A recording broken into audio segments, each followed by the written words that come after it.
সকালের ব্রেকফাস্ট বা রাতের ডিনারে যদি এমন ফুলকো ফুলকো লুচি পাওয়া যায় তবে কেমন হবে বলো তো। এই লুচি বানানোর জন্য প্রথমেই আমি পরিমাণ মতো ময়দা নিয়েছি। ময়নের জন্য দিচ্ছি 1 চিমটি লবণ, 2 চামচ চিনি ও অল্প একটু সাদা তেল। এখন এগুলি শুকনো মাখতে থাকবো যতক্ষণ না ময়দাটা এভাবে মুঠো করলে মুঠো হয়ে যায়। এখন অল্প অল্প জল দিয়ে ভালো করে মেখে নিচ্ছি। ময়দা মাখা হলে এটি 30 মিনিটের মতো ঢাকনা দিয়ে রেস্টে রেখে দেব।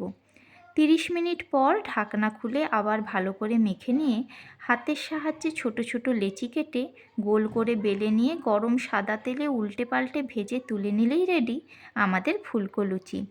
এই লুচির সঙ্গে খাওয়ার জন্য আমি আজ বানিয়েছি মটরশুঁটি দিয়ে আলুর দম। এই কম্বিনেশনটা তোমাদের কাদের কাদের ভালো লাগে তা কিন্তু অবশ্যই কমেন্ট করে জানিও। ভিডিওটি ভালো লাগলে একটি লাইক ও চ্যানেলটি সাবস্ক্রাইব করার অনুরোধ রইল।